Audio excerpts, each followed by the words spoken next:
what is going on? Welcome back to the channel. In today's video, we're going to be covering three things.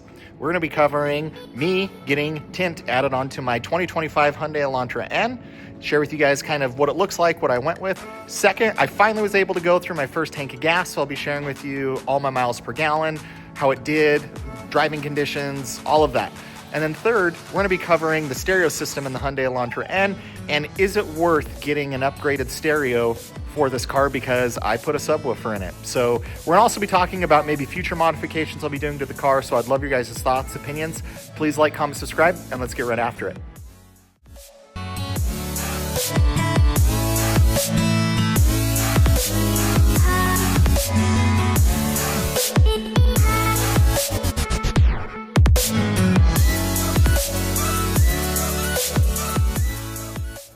So I'm taking the car to get a subwoofer installed. I have my kicker down-firing sub, my 800-watt kicker amp, and I'm someone who's an audiophile. The Bose sound system in this is really, really good. It's much better than the Harman Kardon in my Golf R, but that subwoofer, it's just gonna add the bass that I want, and we're also gonna take the car to get it tint. So I have gone around the car. I did wrap kind of the front half of the car as well as kind of the back bumper. I just don't want them leaning over it, scratching it.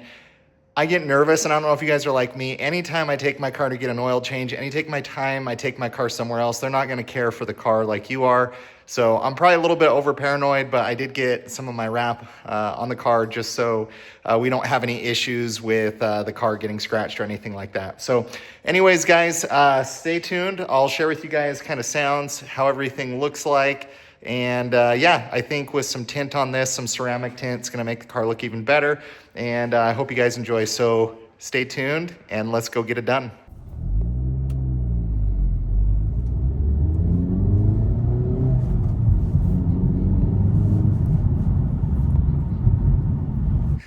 All right, so here is what it looks like with tint. Let me know what you guys think. I went with the ceramic tint and I went with 15. Is that the right way to say it? 15? I don't know.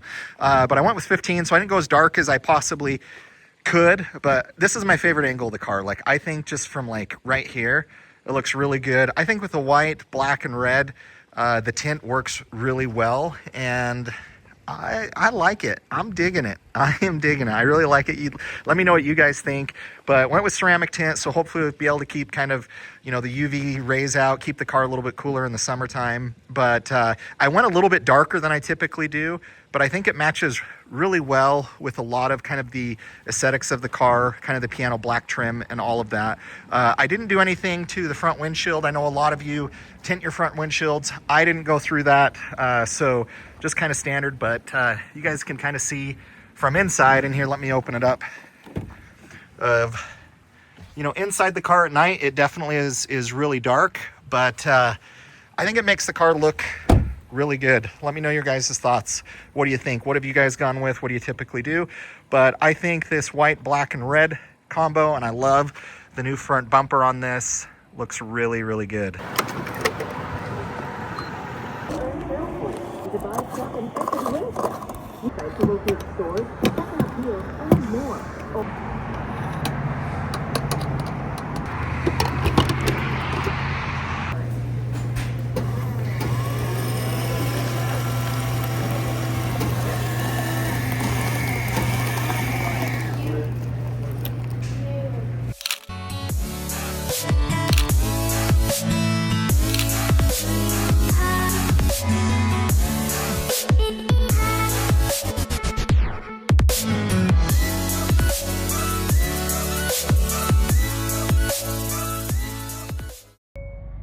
All right, 259 miles in my first tank. So the car had a few miles from when I got it. I think it had like 10 miles on it, 9 miles, something like that. But overall, I averaged 25 miles per gallon on my first fill up. And only about 340 miles to go to pass the break-in period, which I'm excited for. And I think we might just put it in N mode, driving back. Love the gauge cluster. So sweet, so sweet. All right, let her rip. I will say my first time putting gas in the car, I was like, where do I open up the gas tank to be able to put gas in the car? And I'm used to just kind of making sure the doors are unlocked and pushing on the filler cap, and it has one of these old school down here on the floor, release the lock. So definitely took me a hot minute. Oh yeah.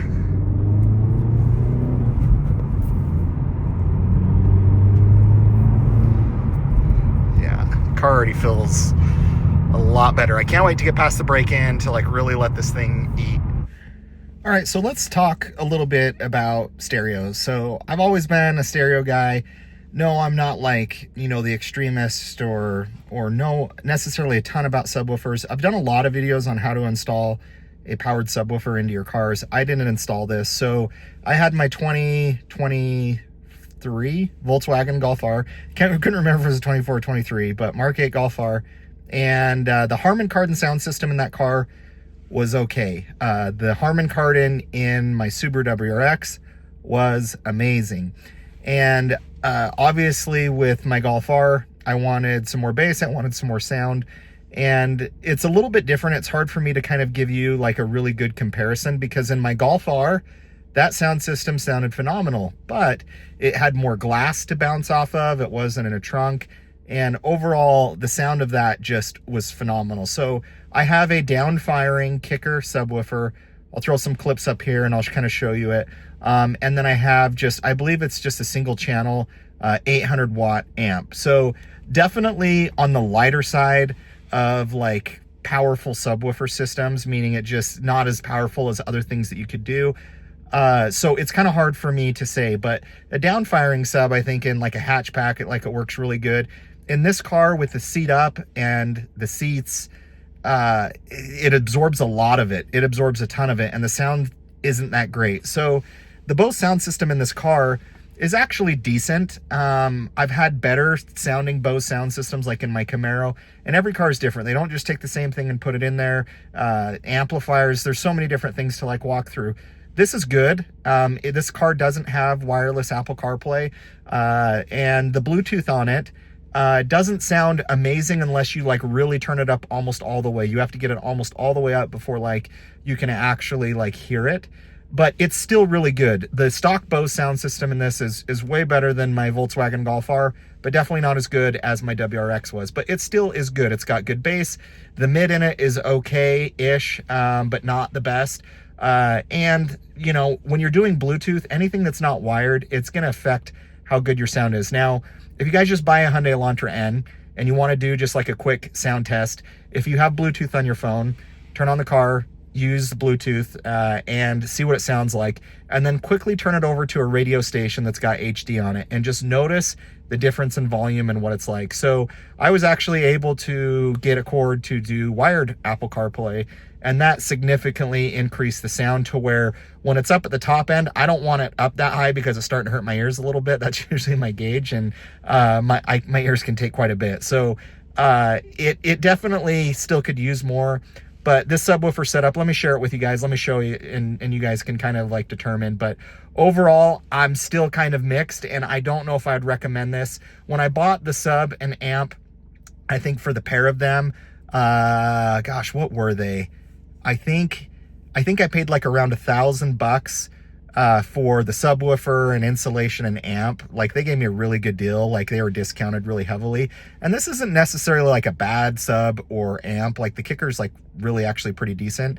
But you can definitely get more out of, probably, dual subwoofers, going all out. But I like space. The trunk in this is massive, but let me show you guys the subwoofer, and the amp is under my front seat. So I don't know if I'll be able to show you clips of that, but let me show it to you real quick. All right. So this is the subwoofer. You guys can see, whoop. Uh-oh. This is the subwoofer. And it's a down-firing sub. So this over here really just is just kind of air and just kind of filters it. But right here, this is the sub and it's kind of punching down. I haven't adjusted a lot of the settings. But what I like about this is it's pretty lightweight. It's pretty easy. It doesn't take up my whole trunk. You can kind of see back there. I still have a ton of space. So do I notice a lot more bass? Sure, I absolutely do. But just with the seat up, you're not going to notice a huge difference, especially with this setup. And I'm at 800 watts. I don't think that's the RMS. I'd have to see exactly what the RMS is, which means just your kind of your constant wattage as it's going through there. But this is the setup. You know, I don't run it like this. It's down firing, so it's actually kind of firing that way. And then my amplifier, let me move my seat up and I'll show you guys my amp. So my amp's underneath there. I don't really want to pull it out and all the wires. It's my air freshener over there. But yeah. And I know you guys are like, hey, fire it up. Sure, I'll throw on a song or two, but you're not going to be able to tell how good it sounds. It's so funny when people do subwoofer reviews or speaker reviews, unless you're in the car physically or using a decibel meter, you can't tell. But let me try to do some non-copyrighted music.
That bump in the trunk.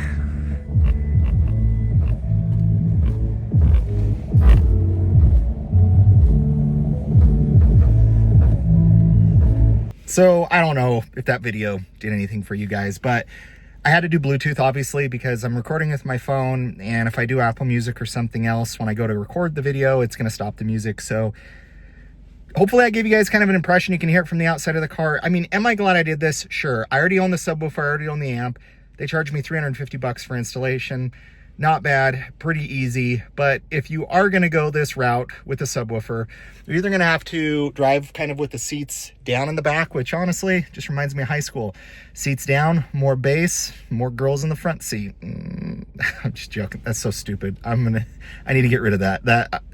Maybe I'll leave it and then I can hear all of you girls in the comments. It's so stupid. I'm a dumbass. Anyways, if you're doing this, guys, you're going to need to spend a decent amount of money because you probably want dual subwoofers, 10s versus 12s. That depends on your preference of music. Bass, 10s are more punchy, 12s are deeper. I just think you can spend a lot of money pretty quick on, you know, if I would have paid over $1,000 to put in what I have now, pay for the amp and the subwoofer, I wouldn't have had like the satisfaction and the enjoyment that I did in my Golf R, because it sounded so much better because it wasn't in a trunk. There's more glass. The sound can resonate and bounce off of the glass, and it just makes it a lot better. So at the end of the day, it's not bad for $350. Certain songs sound really good, certain songs don't. I mean, that's standard with any subwoofer. I need to play around with the amp more, and some of the adjustments. I left it exactly the same as my Golf R. Some songs sound really good in here, and some don't. But with the seat up, with this setup, I don't really notice it. I don't know if that'll really give you guys like a good comparison, but the Bose is not bad. It's decent. It's great. For most people, it'll be exactly what you need. If you have, you know, get yourself a cord to do wired Apple CarPlay. Don't do anything wireless. It's not going to be able to demonstrate. And honestly, that would have been louder had I been able to be wired in, and to be able to kind of give you that sound demonstration. So I hope that helped. I hope you guys enjoyed today's video, and we will catch you on the next one. Please like, comment, subscribe, guys. I'm loving my 2025 Hyundai Elantra N. If you want more content, please stick around, and yeah, we'll talk to you later.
Ooh.